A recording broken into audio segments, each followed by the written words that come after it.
Quindi quali sono i pro e i contro del mestiere di esercente cinematografico accompagnato alla gestione di bar all'interno dei cinema? Allora, intanto devo fare un passo indietro perché, ritornando alla domanda qual è la difficoltà di lavorare col padre, è che comunque è difficile cambiare mentalità a persone che hanno vissuto come ha vissuto mio padre, guadagnando senza faticare.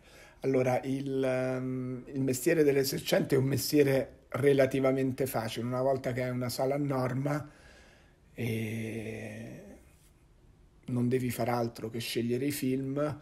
Non entro troppo nello specifico perché dipende che potere hai, quante sale hai, se hai sale singole o multisale, se hai una piazza chiusa o una piazza meno importante, perché però diciamo che più sale hai più è facile prendere decisioni sui film, però diciamo i film si prendono a percentuale e, ma diciamo già in quegli anni quando sono andato a lavorare io il grosso del guadagno arrivava dai popcorn. A Verona nello specifico non c'era fine primo tempo, io lo introdussi con grandi lamentele da parte della popolazione veronese che era abituata a vedere i film interi, ma a fine primo tempo gli incassi erano quasi il 75% dell'incasso totale dei prodotti alimentari. No, e i cinema incassavano maggiormente dai prodotti alimentari. È lo stesso anche oggi? Sì, non è cambiata. La formula, quello che è cambiato nel cinema negli ultimi 25 anni esclusivamente è cambiato, sono cambiate il fatto che le monosale hanno cominciato a sparire, quasi tutti quelli che hanno potuto le hanno frazionate in multisala, sono nati circuiti internazionali di multisale al di fuori dei centri storici perché quando insomma, la nostra famiglia aveva sale cinematografiche in città, qualcuna l'abbiamo frazionata, già 25 anni fa avevo fatto una sala a Verona con un distanziamento che oggi sembra quasi attuale come concetto, distanziamento sociale, perché avevo una sala cinematografica da 600 posti, l'ho portata alla metà, aumentando le distanze tra le poltrone, aumentando, mettendo il doppio bracciolo, quindi dando maggiore comfort. E diciamo che è l'orientamento attuale, quindi dico che è cambiato poco. Tolte le multisale, se vogliamo aggiungere, non abbiamo più la pellicola, il prodotto è digitale e si può prenotare su internet, però grosse modifiche, il cinema è rimasto praticamente invariato, la qualità è molto simile, diciamo, ecco, non si fuma più e basta, e i bar e un po' di più vale la pubblicità sullo schermo, insomma si racimolano soldi anche con quello, comunque è un mestiere semplice ma che vive di equilibri delicatissimi per poter sopravvivere. Grazie Vasco. Consiglieresti a qualcuno di lavorare con il proprio padre? Se sì, perché? Se no, perché? Allora, sì, se il padre ha bisogno o sente forte, ha quell'umiltà di capire che il proprio figlio ha dei pensieri, giustamente essendo più giovane, più attuali e che possa aiutare l'azienda. E quindi sì, con un padre con quelle caratteristiche, perché no? Se le aziende hanno sempre bisogno, perché chi fa l'imprenditore tende, per quanto possa essere visionario, a ripetere le stesse cose, se fa più fatica col tempo come imprenditore ti affatichi a andare a cercare, diventi un po' statico, quindi un ragazzo giovane che ha studiato, che ha passione o che non ha studiato o quant'altro, sicuramente può essere una linfa vitale per le aziende imprenditoriali. Se invece diversamente un figlio va a lavorare col padre perché non ha un'alternativa nella vita e quindi pensa che sia più facile andare a lavorare col padre, ancor di più se il padre nello specifico è una persona che non ha una visione lontana, aperta, è catastrofica, quindi è fondamentale che ci sia perlomeno la caratteristica di un padre che insomma non si vada a lavorare per riempire un vuoto, ma si inizia a lavorare col padre perché entrambi capiscono che quella scelta può portare vantaggi all'azienda, anche perché lavorare non è, voglio dire, il lavoro per farlo bene, bisogna amarlo. Stando con un padre che ti castra, virgolettato, lo farai sempre male. Va bene, va bene. Per quale motivo hai lasciato l'azienda di famiglia e quando è accaduto tutto ciò? Dopo quanto tempo che lavoravi con tuo padre? Allora, ho lavorato 10 anni e diciamo ho deciso di smettere per due fattori. Il primo perché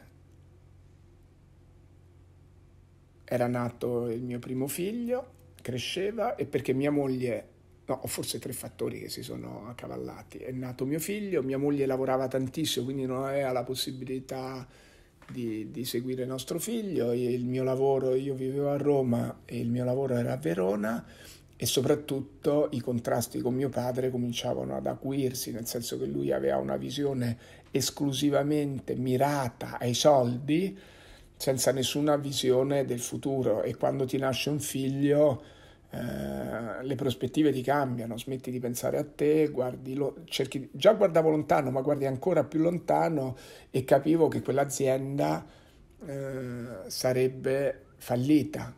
Le scelte erano non lungimiranti, e così è stato. Quindi da quanto dici sembra che la tua vita personale, il tuo matrimonio e i tuoi figli in generale abbiano inciso molto sulla tua vita, come e quanto? No, diciamo dopo assolutamente, nel momento in cui uno fa una scelta di sposarsi e di fare dei figli, ne ho avuti 3, tutto deve assolutamente ruotare attorno a quello, perché se no non è logico sposarsi. Non è frutto di un'infatuazione, ma è frutto di un progetto. Ricordo che quando davanti al prete facemmo i corsi prematrimoniali ci disse chiaro: non pensate che una volta che vi siete sposati il giorno del matrimonio lì finisce, come per dire, è la fine di qualcosa, come per dire è un traguardo, lì inizia il lavoro. E sono felicemente sposato da 21 anni e ho lavorato tanto, senza fatica, perché però ho lavorato, nel senso è stato forse, quando si intende, insomma, credo li ho ottenuti anche nella mia azienda, ma ho ottenuto risultati nel matrimonio, ed è la cosa che mi rende più forte e più felice. Qual è il mestiere di tua moglie e come si è conciliato con la vostra vita personale, e quali sono stati i problemi e gli adattamenti e i cambiamenti che avete dovuto fare? Allora, mia moglie fa l'attrice, quindi un lavoro particolare, è un'attrice anomala, non smania per lavorare, anche perché le attrici non fanno figli e lei ne ha fatti 3, benché sia riuscita nel tempo a fare quasi 50 film. Un mestiere difficile perché non è continuativo, si modifica sempre, sta lontano da casa magari per 3-4 mesi e poi magari ritorna. Il teatro, per esempio, la tiene fuori tanto, la stanca, ma al contempo il vantaggio enorme è che grazie al mestiere che ha fatto, tutta la famiglia, io forse più degli altri, ho conosciuto bene l'Italia e gran parte dell'Europa e anche altri paesi. Quindi come l'abbiamo conciliato? L'abbiamo conciliato che, insomma, forse no, ci siamo adattati tutti e due, mi sono adattato io quando lei non c'era, magari faticavo di più, ma di contro il vantaggio enorme è che sicuramente è stato più facile dal punto di vista relazionale un lavoro che non avesse mai una routine, perché forse il nemico numero uno delle relazioni è la quotidianità e noi non l'abbiamo avuta, abbiamo avuto altre difficoltà e quindi diciamo che siamo stati entrambi bravi e la cosa che insomma poi, se posso dare un consiglio, avere una moglie, l'ho sempre voluta aiutare perché avere una moglie che fa un mestiere che gli piace, quindi una moglie felice, è una garanzia per un matrimonio sereno. Da quello che ho capito, quindi c'è stato un momento della tua vita in cui hai smesso di lavorare perché appunto dovevi badare al tuo primo figlio e in questo momento della tua vita tua moglie era relativamente assente. Quando hai ricominciato a lavorare? Qual è stato il momento in cui le cose si sono stabilizzate? Allora, intanto il lavoro più difficile e più faticoso della mia vita è stato occuparmi di mio figlio, nel senso credo che gli uomini non nascano preparati come le donne, non so perché, almeno questa è stata la mia esperienza per crescere un figlio. Ero apprensivo, negato. È vero che tutti non nasciamo, come si dice volgarmente in romano, imparati e quindi quel mestiere lì di fare il padre, di crescere un bambino, lo migliori giornalmente con l'esperienza. Certo è che notavo le differenze con mia moglie, che invece aveva più facilità, io avevo grandi difficoltà, ma ecco, è stata una delle più grandi soddisfazioni della mia vita, crescere un figlio a tempo pieno è una cosa che consiglierei a tutti perché si creano rapporti unici, solo che dopo mia moglie, non lo so, come un problema ancestrale, vedere un uomo che faceva il mammo a casa la rendeva, non si sentiva, cioè, la sua visione, cioè, insomma, mi ha spinto e mi ha chiesto di ritornare a lavorare. Quindi lentamente, e la ringrazio anche per quello, perché era fondamentale che accadesse, piano piano ho ricominciato ad orientarmi su